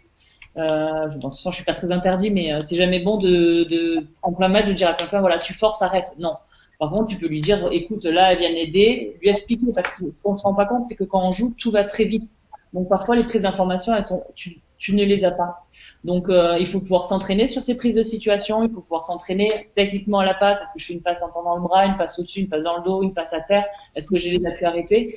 Et essayer de voir un petit peu les réponses qu'on peut avoir aussi en fonction des défauts qui vont s'adapter à nous. Est-ce que c'est des équipes qui viennent énormément aider, des équipes qui viennent peu aider, est-ce que ça va être ouvert en haut ou en bas?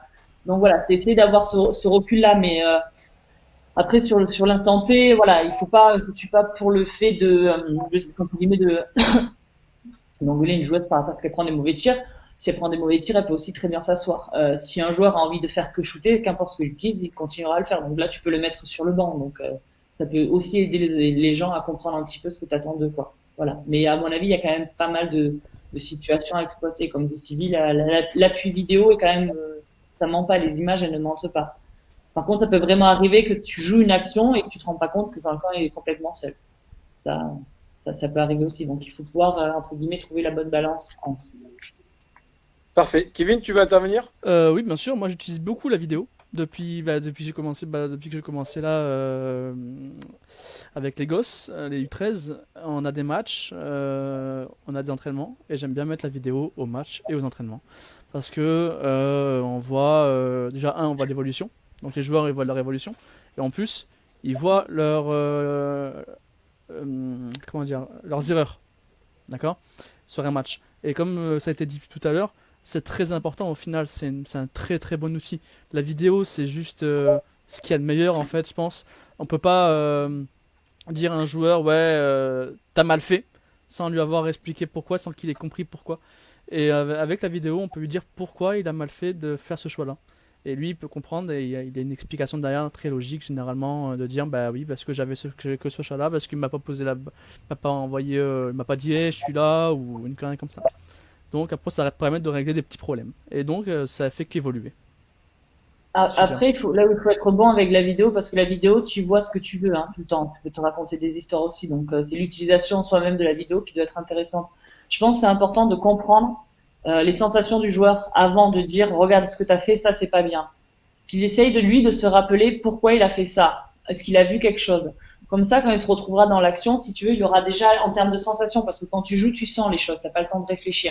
Donc, si tu peux déjà, lui, dans son chemin, lui mettre ça dans la tête, qu'est-ce qui s'est passé, qu'est-ce que t'as senti, où est-ce que t'as regardé, déjà t'as ses réponses. Et après, avec l'appui vidéo, tu vas pouvoir corriger les choses. Mais c'est important de pas, à part si t'as un conflit et que tu te montres que t'as raison et que lui a tort, je pense que c'est important de s'en servir dans ce sens-là.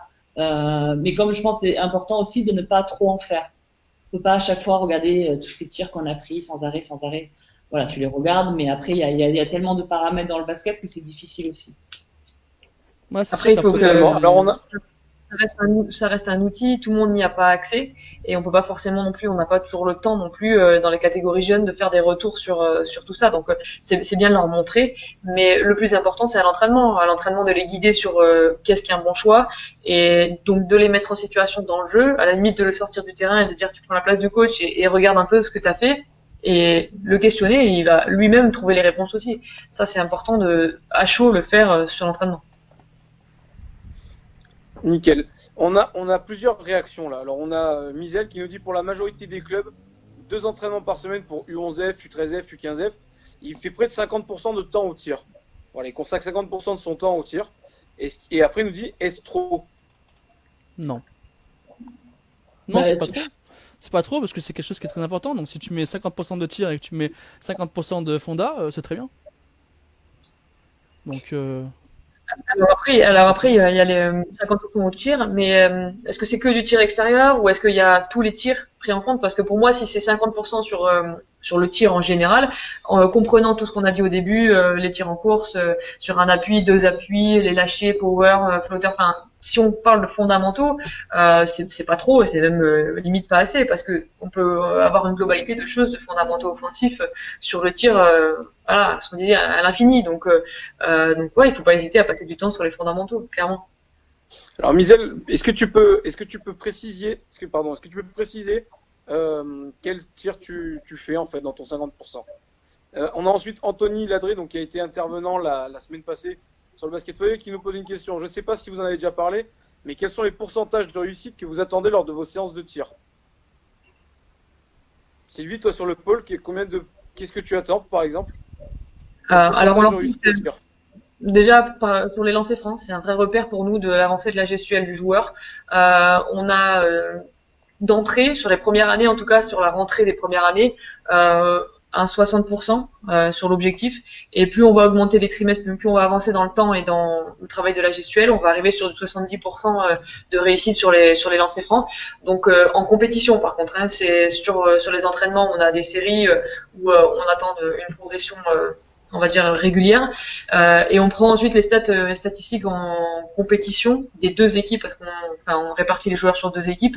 Sur du 15 élite en compétition, ils doivent être au début à 60% l'objectif, et ensuite à 70%. Voilà, après sur le shoot, sur le tir à 3 points, on a des statistiques aussi sur les matchs, mais évidemment ce qu'on va attendre sur les entraînements et sur les matchs vont être forcément différents. Mais l'objectif sur le tir à 3 points en fin de saison sur du 15, c'est d'arriver sur la barre des 30%, mais voilà, déjà 25%, c'est déjà un bon pourcentage sur le 15. Après, toi Julie, sur le secteur pro, qu'est-ce qu'il veut nous dire par là? Qu'est-ce que j'attends comme pourcentage? C'est à l'entraînement, c'est ça? Sur des séries de shoot, des choses précises? Il a des séries de tirs, ouais. Il n'a pas précisé quel type de tir, il n'a pas précisé non plus si c'est à l'entraînement ou en game. Mais je pense qu'il parlait de l'entraînement, donc on va essayer de rester sur cette donc sur les séries, je vais te dire, moi j'aimerais que mes shooteuses ou les gens que j'estime qui doivent être forts à 3 points soient capables de faire à 3 points sur du challenge, hein, entre 8 sur 10, celles qui shootent un peu moins de 6 sur 10, voilà, et mes grands peut-être 5 sur 10, on va dire ça comme ça. Mais après ça dépend toujours de ce que fait les joueuses, tu vois. Par exemple, sur les pull-up jumpers, tu vois, sur le jump shoot, je vais attendre de mes meneuses et de mes arrières, je vais attendre du minimum 8 sur 10, tu vois. Après, les pourcentages ne sont pas forcément beaucoup plus bas en match, hein. Tu vois, en match, voilà, sur des choses comme ça, mais je pense que c'est intéressant de challenger les gens aussi à l'entraînement. Après, ça dépend, est-ce que si c'est des tirs avec un peu de course avant et un peu de fatigue, tu peux pas demander les mêmes répétitions, voilà. Tu peux pas, non, pardon, si c'est pris en rythme, tu peux pas attendre qu'ils mettent de la même manière. Peut-être que tu vas enlever un ou 2 paniers, ou entre guillemets, en fonction de la course. Si tu fais un suicide avant, c'est pas pareil que si t'es arrêté. Donc, je pense qu'il faut prendre en compte des objectifs réalisables, et puis il faut les augmenter petit à petit en fonction des qualités des gens, tout simplement, quoi. Parfait. Anto, si tu veux préciser, toi, par rapport à ta question, aucun problème, on y répondra. Avant de te donner la parole, Kevin, on a Aurélie qui est totalement d'accord avec vous, les filles, vis-à-vis de ce qu'on vient de dire sur le tir, sur la lecture, sur la prise d'information, sur la vidéo. Voilà. Elle dit également que la vidéo sert à montrer les erreurs, mais aussi les bons choix. Voilà. Donc, elle est totalement d'accord avec vous. Misel, il a également précisé sa pensée. il parlait surtout de les fondamentaux de tir en course, tir extérieur et tir intérieur. Ouais, ça en fait beaucoup. Sur les tirs en course, tu peux varier après moi, tu peux dire par exemple, j'en veux 20 d'affilée, 30 d'affilée. Tu peux faire ça. Tu peux aussi faire le sens inverse, c'est-à-dire tu peux dire quand on commence à rater 1, 2, 3 d'affilée, tu commences à dire ok, là c'est pas normal, on s'y remet. Tu vois ce que je veux dire? Donc c'est un petit peu de tout. Sur les pull-ups, ça va vraiment dépendre des qualités parce qu'il y a des joueuses qui en font très peu. Donc là, il faut pas forcément mettre un gros pourcentage, mais je dirais que à l'entraînement, ouais, tu dois t'approcher entre 80 et 90 sur tes zones fortes. Donc si par exemple t'es une intérieure avec de très bonnes short corner, c'est du 9 sur 10. Voilà. Si toi tu en prends peu, peut-être que tu vas aller chercher des pourcentages 6 sur 10. Sur du pull-up, voilà, comme je te dis, ça peut être entre 8 et 9. Essayer de varier les situations comme ça. Après, tu peux aussi faire en marquer 6 ou 7 d'affilée. Tu peux aller chercher des challenges dans les séries où tu me le fais 2 ou 3 fois, mais j'en veux 6 d'affilée ou 5 d'affilée. Mais en fonction aussi, voilà, un petit peu des joueurs, des postes de jeu, quoi, entre guillemets. Nickel. Joseph qui nous dit merci, bon début de soirée, au plaisir. Au plaisir, Joseph, avec grand plaisir. Anthony qui dit top, merci pour la réponse. Et c'était bien l'idée de la question, donc on a bien lu entre les lignes. Donc parfait. Et on va passer à la question suivante. Vis-à-vis du travail sur le tir de manière ludique, est-ce que vous pensez que le fait de travailler de manière ludique, ça a un impact sur la réussite au tir? Et parallèlement à ça, est-ce que vous pensez que pour travailler le tir, on peut utiliser une autre discipline pour gagner en adresse? Et est-ce que ça aura un impact sur la réussite au tir? Moi j'aime bien mettre du ludique, mais je pense que ça peut améliorer parce que tout ce qui est du tir peut améliorer avec la répétition. Moi je mets plus du tir ludique vers les fins de saison, quand on commence un petit peu mentalement à être fatigué ou ce genre de choses, parce qu'on trouve énormément de jeux, de choses à faire par rapport au shoot, donc j'aime bien le mettre là. Ou quand on a eu un voyage difficile ou entre guillemets le corps il est un peu fatigué. Donc c'est plus dans l'état d'esprit où je mets du ludique et j'essaye d'en mettre parce que ça amuse tous. Pour le mental, c'est bon pour le mental. Hein? Pour le mental, c'est très très bon. Écoute, si les filles sont un peu fatiguées et que tu fais de l'école de course et que derrière tu t'entraînes et que tu fais du tir ludique et derrière tu t'entraînes, tu vas voir la différence. Ça, je te le garantis. C'est fou comme l'approche, elle est pas la même. Et puis la deuxième question, je l'ai oubliée. Donc voilà. Et la deuxième question, c'est est-ce que tu penses qu'il va y avoir si tu fais un changement sur la réussite au tir en ayant, on va dire, en changeant de discipline en fait? Tu vois, par exemple, faire du tir à l'arc, est-ce que faire du tir à l'arc, le fait de devoir viser, de gagner en adresse, va te permettre de gagner en réussite en tir? Bon, à part la pétanque, non. Franchement, non. Mais l'hiver, on n'en fait pas trop. Mais non. Autant on va faire d'autres sports pour toujours le côté ludique, voir d'autres choses, etc. Mais non, le tir, c'est avec un ballon. Après, pareil sur les jeunes là, enfin faire une autre discipline pour améliorer l'adresse, non pas vraiment. Après le côté ludique, oui. Parce que c'est important évidemment de sortir de la routine, de s'amuser un peu. On fait beaucoup de travail technique, c'est des automatismes, c'est beaucoup de travail où il faut de la concentration. Donc des fois c'est bien aussi de pouvoir relâcher un petit peu et de mettre en place le côté compétition, le côté challenge. Quand on nous disait le commentaire tout à l'heure, lui c'est un tueur, mais si on n'a pas déjà le côté compétition, c'est quelque chose qui se développe très jeune. Donc moi je pense que c'est important de mettre du ludique. Après il faut que ça reste des situations de tir réel qu'on va rencontrer le plus possible proche du réel et de ce qu'on rencontre en match. Moi il faut pas non plus trop s'éloigner des situations de match. Ok, ça marche. Kevin, pour terminer ce live, quels seraient tes 3 éléments clés dans l'apprentissage du tir? Mes 3 éléments clés dans l'apprentissage du tir. Oui, si tu devais en sortir 3. Si je dois en retenir 3. Le physique. Le physique est très important à prendre en compte. Après, j'ai pas vraiment de. Moi personnellement, je suis encore un petit entraîneur, donc j'ai pas encore vraiment d'expérience. Je pense que dans le tir, ce qui est beaucoup important, c'est vraiment le physique. Moi, j'en retiens qu'un, j'en retiens pas 3, je retiens qu'un. Sylvie? Qu'est-ce que toi tu as retrouvé comme 3 éléments clés? Pour moi, le plus important, je fais un focus particulier, c'est juste mon avis personnel, hein, mais sur les appuis. Pour moi, c'est la fondation du tir, ça part des appuis, ça part des pieds. Donc voilà, tout ce qui est travail d'appui, pour moi, c'est hyper important. Ensuite, la finition vraiment sur tout ce qui est poignet, l'accompagnement du ballon, tout ça, c'est vraiment important. Et la dernière chose qui est importante pour être efficace en match, c'est la prise d'information et la sélection des tirs. Voilà, c'est les 3 choses. On part des appuis, on arrive sur la finition, sur la gestuelle, et on arrive pour être efficace en match, il faut bien sélectionner. Voilà, la lecture. Et toi, Julie? Ben moi, je dirais la répétition, qui pour moi est quelque chose de primordial dans l'apprentissage du tir. La deuxième chose qui est un peu liée quand même, c'est aimer shooter. Parce que plus t'aimes shooter, plus t'en feras et plus t'apprécieras les choses, plus t'apprécieras le jeu. Et le dernier, c'est respecter le jeu. C'est-à-dire que si tu comprends le basket, derrière, t'auras les bons tirs, entre guillemets. Donc voilà, pour moi, c'est les 3 choses importantes.